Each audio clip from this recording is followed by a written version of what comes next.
You're listening to Shoe In, covering the ins and outs of all things footwear, from sneakers to heels, loafers to slippers, and every type of shoe in between. Brought to you by the FDRA, the Footwear Industries Association focused on retail, trade, politics, and fashion, helping create and enhance conversations on all things footwear. And now your footwear insiders, Matt Priest and Andy Holt. Matt, how's it going? It's going well, man. How are you, Andy? Awesome. We recently did a panel discussion on sustainability, and I know we've been talking about it a lot, and I know a lot of people think it's some kind of fad or trend. The S word. The F word, and a different type of F word, if you know what I mean. Don't tell my mom. Unless I want my mouth washed out with soap again. But is it a fad? Is it not a fad? And I can tell you the panel that we had was extraordinarily great at unpackaging little tips and things that you could do on sustainability to become more sustainable, introduce small little things at no real cost to increase your sustainability at your brand from production to product. And I start off asking some really tough questions about protein cookies and Cheerios. Big time. So if you don't know what I'm talking about, then keep listening. Don't drop off. But this panel is fantastic, and I know that everybody's going to get a lot out of it. And I was really thrilled, one, to set up this panel because of the panelists and what they're doing in this space, but also at the end of it, I felt this was one of the best panels we've ever done at any of our events. So hope you enjoy. And afterwards, we'll come back and give some quick wrap-ups. But here we go. Has anybody seen the new Cheerios? It's protein Cheerios. Has anybody seen the new cookies that just came out? Protein cookies? Does anybody need protein in their cookie?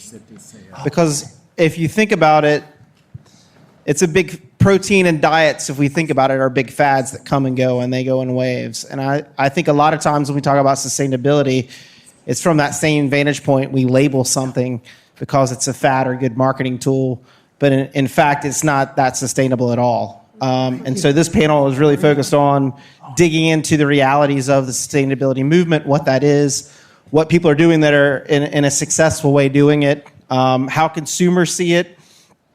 We recently did an industry survey that found, and I think it was an honest response from the industry, but we found that only less than 1 in 3 companies actually have a sustainability program or are measuring sustainability or are moving forward on it.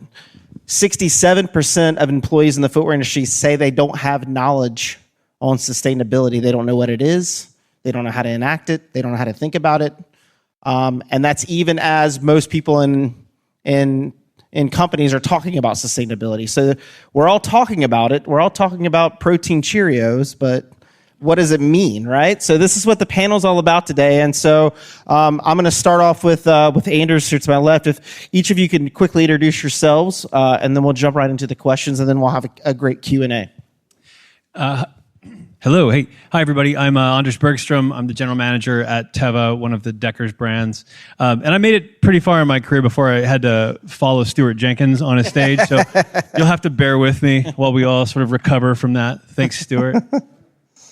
Hi, everyone. I'm Xavier Vital. I'm with SGS, responsible globally for the sustainability initiatives, mostly involved in supply chain sustainability. Hi, my name is Darren Glenister. I'm CEO of Material Exchange. It's my first FDRA event on stage, so this is quite exciting for me, and nice to meet you all. Hi, I'm Beth Goldstein. I'm the industry analyst for fashion footwear and accessories at the MPD Group. I've been there about 15 years, and sustainability is certainly a big topic now across all of those categories that I follow. Awesome. So this is a good cross-section of different people in the industry doing different things. So I'm going to start with Anders really quickly, because Teva has been working on sustainability for a long, long time. I think it's kind of built into their DNA. So when you guys talk about sustainability, what does it actually mean to you guys? And then what are some programs or how you measure it? What are you guys doing on sustainability that really makes an impact for your product? Great. Thanks, Andy. And thanks to the FDRA for having us here. This is a fantastic event. It's my first as well, and I'm really glad to be here and honored to be on the stage with you all and to be here with everybody. What does sustainability mean to us? You'll have to forgive me coming from a brand management angle. I'm going to answer this question perhaps a little bit differently than the more native sourcing people will. So maybe that'll make me a little bit more interesting or less interesting. I don't know. ultimately, a good way of thinking about what a brand is that it's really a sorting mechanism. A brand selects its audience, oftentimes by the values that it espouses and the values that it proves. So really the way we think about sustainability is, how do we want to sort our audience and build our future audience around values that we hold dear? And it just so happens that the audience is kind of coming our way. We look at attitudes and opinions around sustainability as a compounding factor in our brand strategy. Now, I can't speak for brands in general because brands will be exposed to this in various ways. But for us, a highly engaged youth brand, we're over-indexing in young consumers coming on board and finding Teva for the first time. For us, we really look at it as a soon-to-be table stake for how we communicate with our customers out at market. For example, it's compounding in the sense that Gen X cares about it more than baby boomers do. Millennials care about it more than Gen X do, and Gen Z care about it more than millennials do. So if you're a little bit behind today, you're about to be a lot behind as you go forward. If you, as a brand, want to sort your audience for youth, right? Some brands don't, and I think that's a strategic choice. So we really look at it as our obligation to meet the needs of our audience from today going forward. It's an absolute, it's a must for us. And as far as programs go, as a general manager of an enterprise, my good friend Stuart Jenkins likes to say that leadership is getting the herd moving generally west. You see where that. I'm glad he set himself up. Now you'll get that joke. But really, my role right now in programming is converting the language of sustainability from that of the specialist to that of the generalist. Because insofar as you have one zealot in your organization who can speak to great depth and articulation about every LCA and every topic, that you'll only go so far as that one person can take you. So the mission that I've set upon over the next couple of years is to move that specialty into a generalization. So the brand really represents that. And so we've gone to great lengths to train our sales force down to the farthest reaching independent sales rep in whatever region, Broken Bow, Nebraska, to be able to talk about sustainability, not just as a product attribute, but about a driving force in commerce. And about how if you want to meet the needs of a consumer group that's coming along, you have to be able to talk about this and be able to close the gap with our retailers and with our partners that are out there. And so before I move on, we've done that by really positioning sustainability as the new comfort. Any sales rep worth their salt can sell comfort. They can talk about densities of foams. They can talk about shanks. They can talk about what. But now I want them to get to be as good at talking about sustainability as they are about talking about footwear attributes and comfort. And we've just begun that initiative this past year. As in spring 2020, we're going to go to market with our first ever public proposition, our first marketed effort, because we've transitioned every thread of textile in our Teva sandal uppers to being our pet. So we're going to be 100% recycled webbings in 2020. And it's a major, major moment for our brand to go public with some of this work that we've been doing behind the scenes for a long time. Awesome. Congrats. With that, I think it's a good pivot. I'm going to jump down to Beth, and then I'm going to come into the middle, and we're going to get more in depth on programs and what's happening. But I think it's a good pivot to Beth to talk about the consumer aspect of this.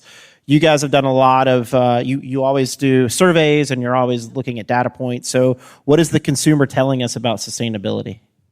Sure.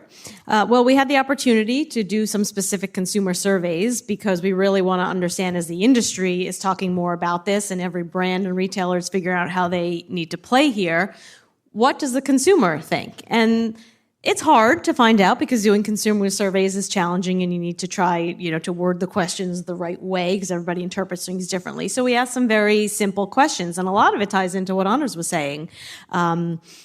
That, the younger consumer is really driving. So about 40% of consumers answered that, it's either somewhat important or very important to have eco-friendly materials when they're looking for footwear.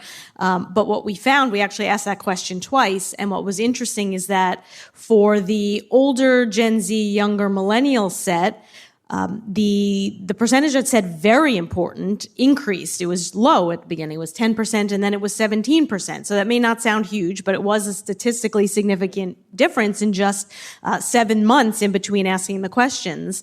And we're going to continue to follow that. It's less important for older consumers, but when we surveyed boomers, are more concerned with, there's varying aspects of sustainability. So we found that boomers are more concerned with energy conservation and water conservation. And, it makes sense because if you think back, the hot issues were, conserving water or, turning the lights out, when you leave a room. I remember from growing up. And I don't think that it's clear what, footwear or other products can do. I don't think they understand that, the products that you buy and you wear, that's a generalization, can contribute to this as well. So when you ask them about eco-friendly products, it seems like it's less important to them. But there's still a lot of education to be done. Younger consumers seem to get it, but there's still low awareness of the various materials that are out there. There's low awareness of the brands that are out there playing. We asked a couple of brands. We put Allbirds out there, Rothy's, brands we're talking about all the time in the industry, and are doing well out there in the market. But the awareness is still pretty low. So you think about the opportunity that they have to then, share their message. So education, is still a big piece of it. And I think that goes along with what you were saying about how do you market. We have brands and retailers that we work with that are trying to figure out, how to put this out there without seeming disingenuous, because it isn't just a marketing tool. It's broader than that. Great. So how do we do it, right? How do we actually, if we're marketing sustainability, how do we actually implement sustainability practices in development and execution all the way through to retail? So Xavier, I just want to ask you, because with SGS, you work with a wide range of companies on this in particular. You're a subject matter expert on this. So help us understand, not just in our industry, but other industries, what are people doing on sustainability? What kind of programs are they implementing? How do they measure it? Kind of give us a quick overview of kind of the hot topics around actually implementation of programs. Yeah, I will try to be quick and simplify the message, as you mentioned. That's super important. I would say that there are 3 dimensions to sustainability when you look at brands and retailers. Companies are going to start looking at their corporate impacts, like the corporate sustainability. What is my corporate carbon footprint? And if we look at with the new administration that dropped off from the Paris Agreement, the initial feeling that we had was that, companies are going to stop working on these type of things. And actually the reaction of the brands and retailers was the opposite. We saw a huge amount of companies making public commitments to say, we believe in science. We are going to make a public commitment on first, we are going to measure our carbon footprint, and we're going to make a public commitment to reduce this carbon footprint. So that's a big trend right now. You have a lot of companies that are working on the science-based targets. You can go on the website and see which one are working. So they're starting to take the data points or internal data points and create sort of a foundation to start measuring what they have. Yeah. So you to improve, you need to first measure. Right. And there's different tools to measure. You can measure your corporate carbon footprint. You can measure the environmental impacts of a product. When you know where the pain points are, then you can work on reducing those impacts. So when you have your corporate carbon footprint, then usually you take actions to reduce the energy consumption of your stores, of your offices. So you will have actions happening into the buildings that you own. So that's the first level of actions. Then there's the product sustainability with product development teams, designers that can, with their design decisions, they can influence the footprint of a product. 2/3 of the impacts of a product happen actually in the supply chain and in the manufacturing facilities that make the injection molding, that make the foam. So designers have some choices that they can make and some product development teams working on durability, on including recycled material, working on circular economy, which is a big trend with the challenges that we have as an industry to close the loops We could speak for many days about that. So the product sustainability and bringing the tools to the designers to make the right design decisions to reduce the footprint of products. That's the second dimension. And the third dimension that is the most important, to my opinion, is the supply chain sustainability. How do you work as a brand with your suppliers to help them improve, reduce their energy consumption, their water consumption, use better chemicals, improve their chemical management practices? So that's what is really picking up now with the pressure from the NGOs, with the increased awareness from the consumers.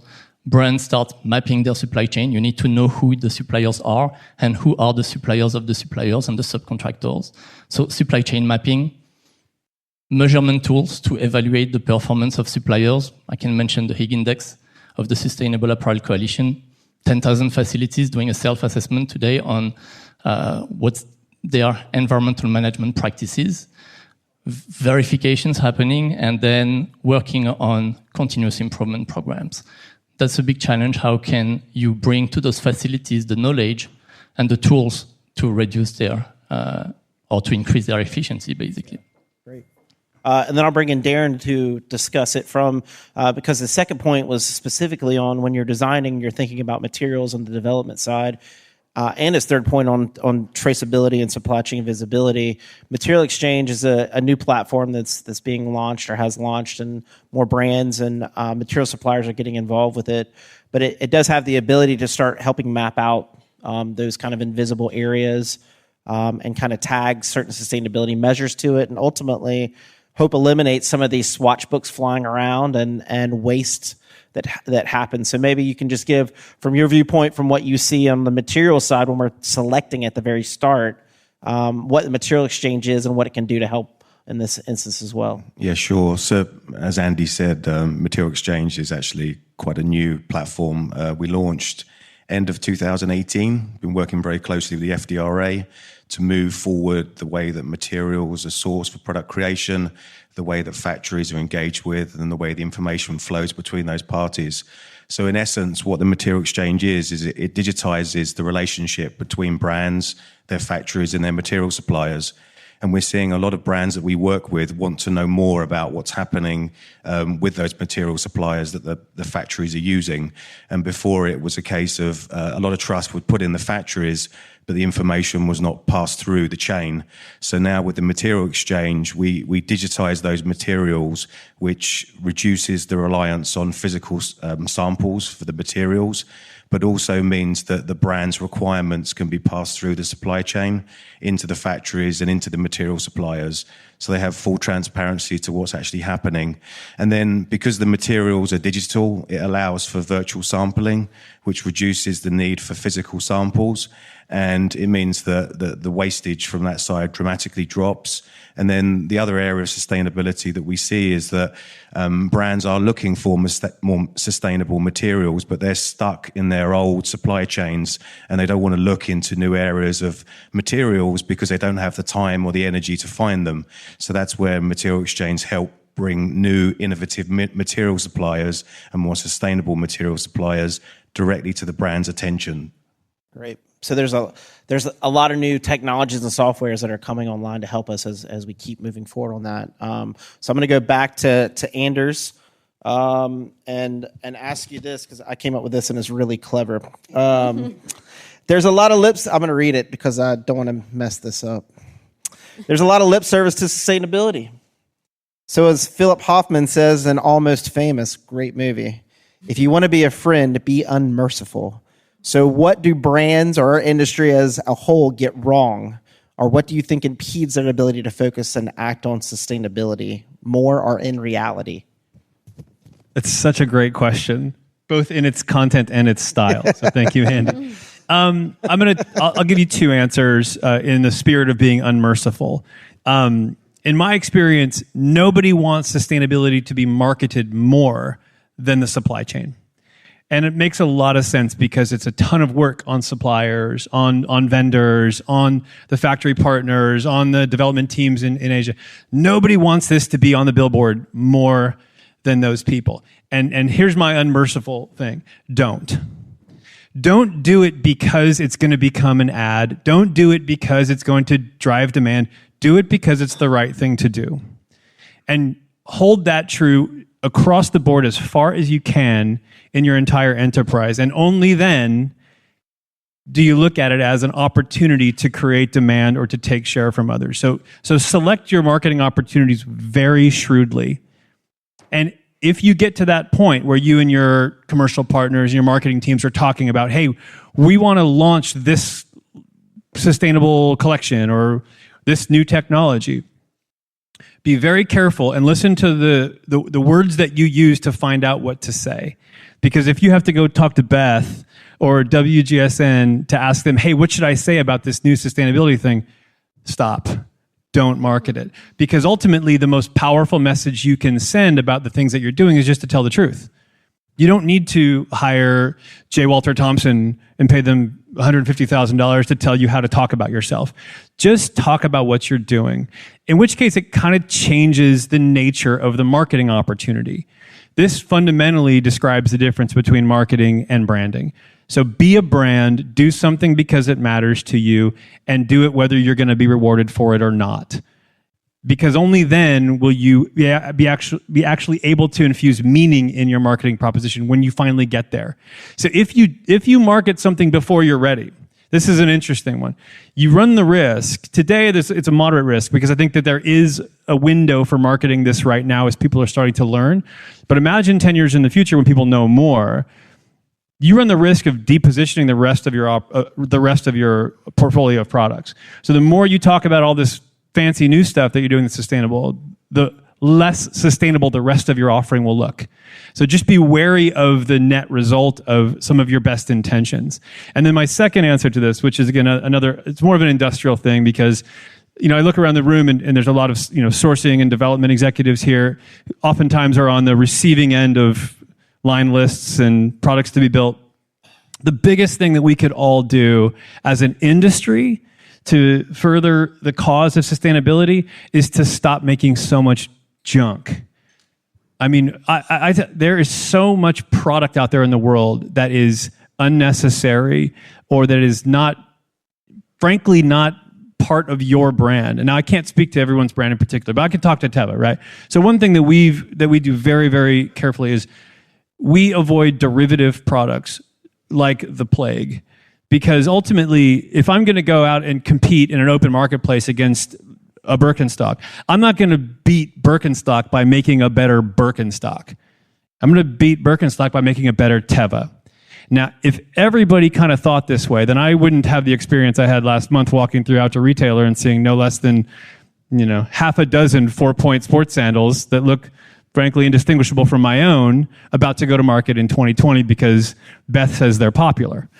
Right. Way to go, Beth. So It's true. In the world, hey Beth, in the world of being unmerciful, your brand stands for something. Do that. We really are. We suffer from this sometimes a top-down category building mentality, and the thinking kind of goes like this. Well, hey, if I only had 1% of Converse's business, I would be that. Right? It's just not. You all heard it, right? Like everybody's heard that. Just stop it because there's so much waste that happens as a result of that line of thinking, because the world doesn't need your vulcanized cap toe, canvas athletic shoe. It's already got those, right? We need to do our part to make sure that Ross, it's harder for them to get product at the end of a season. And much of this really is, and no disrespect to my friends from Ross in the back of the room. We want Dan George to work a little harder. It's about doing what your brand is here to do and developing and designing the products that your brand is here to design, and not trying to go chase other categories because somebody else is being successful. That will help to reduce the overall burden that our industry provides on the planet. So I'll have Beth jump in on this as well, since you attacked her directly with her poor forecasting. Beth, would you like to respond? No, I think his point on sustainability, almost sustainability fatigue, it might be a real thing coming down the pike. So I thought that was a really interesting point. And from your viewpoint as marketing and sales, I guess there's two questions. Maybe add to that a little bit about what you think about that and how in the marketplace, are we seeing a saturation of sustainability, oversaturation? And then is sustainability going to be a key thing that does drive sales in the next couple of years? So thank you. I think Anders is not going to stop until he takes down this whole room. So all good points. I don't think that we're seeing the saturation yet, but I think we see how it could get there. And we've seen this, time and time again with other concepts with products, that just get so hot, then all of a sudden they fall out of favor and, the sales decline is tough. So, we need to kind of control the messaging and, have it be, very deliberate so that we are educating consumers and they're understanding the benefits but it's more of a slow, controlled growth so that it, and it does in 10 years, it'll be the base. So we won't really even need to be talking about it anymore. And it'll be, what's next. And in terms of, sales driver, I think we will see that in the next few years, it will contribute. Another thing that the research found, and this was one of my favorite questions that we asked, and we asked it on on purpose, we asked it very broadly. We said, would you be willing to pay a little more for eco-friendly product and footwear, a lot more, or I wouldn't be willing to pay at all. And so 2% of respondents said that they would pay a lot more. So what that means for various products, obviously there's a scale. You're talking about flip-flops to boots, so the percentage varies, but about a quarter of consumers said they'd be willing to pay a little more, and it was over a third for the older Gen Z millennial set. So I think that was very telling. So I think there is opportunity to add value. One of the presentations earlier was just, price, but now it's more about value. And we do see that. We see that across the board with, in the accessories categories and the footwear categories, as function is being added, versatility, we see consumers willing to pay more for that. Oh, I can wear this, in various conditions. And a lot of what is coming out of more sustainable materials is better product because it has, properties of, whether it's moisture wicking or cooling or, just, it doesn't wear out as quickly. So it's, the comfort factor. So I think we play up those messages also about why this is better product and what it can do for you. And also, by the way, look what the other benefits are. And then you have a true story, really good story. And it's certainly never been easier to tell your story than now because you've got your social media channels, you've got, direct consumer, your own, own stores, websites. So, the storytelling, can be much more natural than hiring, a big ad agency to put billboards, which nobody thinks is authentic. Great. So let's dive into a little bit more technical details, and then we're going to go out to the crowd. So you guys think about some great questions to throw up here about sustainability, reality of sustainability. So Darren, on Material Exchange, what's really great is the ability to filter and search materials by type, by patterns, by country of origin.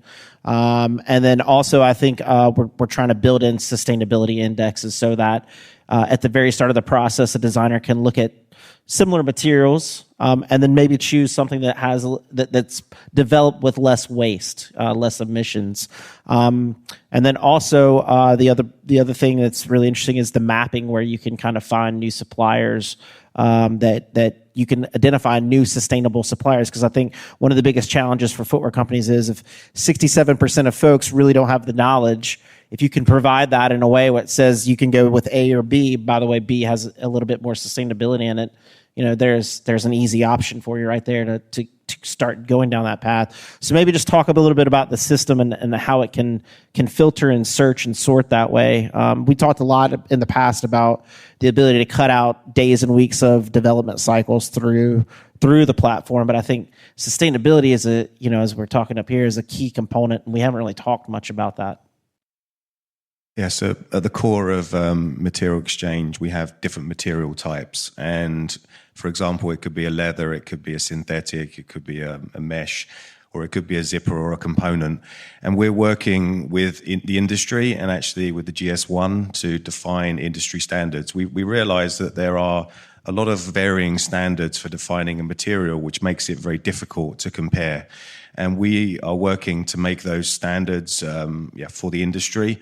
And the benefit there is that once those attributes are defined, it means that you can compare like for like. And as Andy said, we have a very sophisticated search where you can go into a materials attributes, and that primarily consists of the materials attributes, but we also have digital attributes as well. So if you use Clo or you use Romans CAD or you use another 3D application, that material virtual attribute data can also be stored in Material Exchange. So when you're building the product inside of Romans CAD, for example, you can see how the material would behave. And also we're working on a sustainability level, working with groups like Higgs to get material sustainability data at source. So that means that the mill can actually put that data in, and it can be passed upstream to the brand. And when you combine that with the core attribute data, it makes it very powerful for searching comparative materials. And if you're a brand who works with many different factories, it would allow you to consolidate across your supply chain and reduce the number of suppliers based on the material attributes. I think the other thing too, we don't always talk about, but the system, by giving some of the suppliers access and seeing what brands are clicking on, can actually start to develop materials that actually sell and can actually eliminate materials that aren't selling. So it's almost a comparative advantage for the supplier to say, we're selling out a textile, but we made this leather, and leather hasn't sold in 3 years. Why are we still making it and throwing it into the land dump, right? So there's a lot of... Yeah, because, I mean, from the supply side, it's often very blind, and I hear these stories as well about material shows, how the suppliers are scrambling to try and put together materials that they think brands are interested in. But having the ability to present those materials in advance in a digital form means that those suppliers can be more targeted with the materials they produce. They can actually see the brands with the kind of materials they want to see and stop producing the ones that they don't want to see, which in effect reduces the amount of wastage. Yeah, because I think oftentimes, even on our panel, we're talking a lot from a brand perspective, which is great. I mean, obviously, if 67% of people in the industry don't think they have enough knowledge, but if you flip that on its head, you look at suppliers who may have no real knowledge or no idea, or if the brand's not pushing on them to think about sustainability, that they're going to continue their same practices. So giving them tools on the flip side through something like Material Exchange can have a real benefit in long term in ways we don't even anticipate. So I think that's great. And I know Darren's around if you want to get a demo. Or set up a demo with him and what it is and how you guys can use that. I would encourage you to do that. I think at this point, he's got some special where brands almost get it at no real cost. Yeah, we're actually actively encouraging brands to come on our system. We have some pretty big ones already. We have Walmart and Caleres, and we've got Skechers coming on board, and we've got BBC International, and we've got Bestseller Group. So we're growing quickly, and part of that is actually encouraging brands to get users in our system, and we have a lot of suppliers, a lot of factories already in the system that will make up some of your pre-existing supply chains, and then we'll fill in the gaps that are there. Great. And now, flipping to cost, how do we talk about ROI? I mean, that's the big thing is if you talk to any of these production people, they're going to sit there and going to say, okay, sustainability, I'm already going in my factory. I'm telling them they got to increase productivity. I'm telling them they've got to do social compliance audits. We've got to test the chemicals. So we got to test the chemicals. We got to test the chemicals. And then all of a sudden you come and you're like, oh, now you got to start measuring for sustainability. And sometimes we're not giving them the tools that they need. So it's kind of a two-part question. And I know you're the man to answer it. And the question is, how do we explain, or how can we measure return on investment if we're implementing sustainability? What have you seen with the people you work with? And how does that encourage factories to get more involved, or suppliers? And then where do people start? If no one in here has any starting point on sustainability, is it just as simple as going to your factory and asking them to measure their water waste or measure the electricity and going from there? Like, where do we start? Yeah, and cost, of course, is a is an important... Always, right? Yeah, and something that is very easy to understand, that everybody understand quickly, is that behind an electricity consumption, there's a bill. And for those factories, it's a lot of money. So when you walk through those factories, and very often, and most of the time, there's inefficiencies, that there's low-hanging fruits that you can catch. So just by working on fixing leaks, on working on the maintenance of the equipment so that they are... That's a great point. You save a lot of money without spending any dime, just a little bit of time. And so usually companies will start by that. And when you realize that, yeah, you save money, that's something positive, it's good for the bottom line, then you can go a step further. And you can, when you have to replace equipment, you're going to look for equipment that are more energy efficient. So when you look at energy and water, usually you can have very quickly some savings. Now, when you look at other problematics like chemical management, chemicals and good chemicals are more expensive. So if you want to save costs by implementing good chemical management practices, you need to look at chemicals, so chemistry, plus the equipment, plus the process, so that you can optimize all these and need less chemicals, waste less energy, waste less water to have the same result. So you can save costs on chemical management, but you can't save costs by just looking at, okay, I need to buy better chemicals. You need to have an overarching approach to that. So, but overall, like better products or products with less impacts don't have to cost more, unless if you're really in the low-cost products, you can find savings relatively easily. Now, sustainability does have a cost, and if you want to make cheap things, that you will have products. So a lot of it's being thoughtful, being thoughtful about maintenance, being thoughtful about choosing materials, and it's, even let's say the material costs the same, there's no cost increase, but you can look and see something on like Hig and see it's made with a little bit more efficiency, then choosing that is a step in the right direction. And you need to monitor to then implement actions to improve, measure the improvement. But monitoring, that means that you need also to look and make sure that the facilities have a wastewater treatment plant that is working properly, that they have systems to filter the air emissions. All this has a cost. And when the industry moves from the US or from Europe to Asia, even though there could have regulations over there that were not necessarily enforced, factories didn't have the same costs associated with the environmental management. So now companies have to look at this and make sure that the standards that we expect here are also implemented over there. Great. So first step, which I think is great and I haven't even thought about, first step is just simple maintenance. So your first step, if you don't have a plan, is to go out and get some duct tape, go to your factory, and just start taping up any kind of air vents that aren't working properly or leaks. So duct tape, there's your first step, right? Maybe not. I thought I'd get more laughs. Always get Matt laughs, Brown gave me Andy. some laughs. That's all I need in my life. No one did laugh at that joke. Well, I think they laughed inside. Inside? They were laughing on the Because inside. they're laughing at me instead of at Not the at joke. all, man. Not at all. Somebody is laughing at me now, right? Well, I think some of those really key points by Xavier from SGS were fantastic on like little things you can do. I think Anders' conversation about really making a better shoe that you already have, not trying to recreate, trying to, I wouldn't say knock off, but it is kind of knock off someone else's idea on what they're doing. I think was also a really great point, and I love Beth's points on all the data and trends that consumers are looking at. What about Darren? Well, I'll bring in Darren, but I think, to her point is, if you're going to spend money in sustainability, do it where consumers care. Yeah. And then, of course, Darren with Material Exchange, who we've been working with really closely in terms of lowering sample amounts shipped around the world and helping people better understand Higgs scores on materials and things like that at the start is really important. So hope you enjoyed that. If you have questions, of course, you can always drop us a line at info@fdra.org. My personal email address is apolk@fdra.org. And Matt and I have been talking to a number of companies about sustainability strategy. Happy to do that with you as well. And of course, if you have ideas or topics you want us to discuss on our podcast, please drop us a line at shoeandshow.com.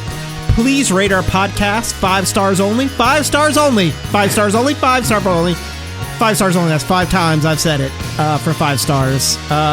Just like the Uber Exchange app with your driver. We're on Spotify. We're on iTunes. We're everywhere podcasts are played. So please subscribe and listen to us every single week.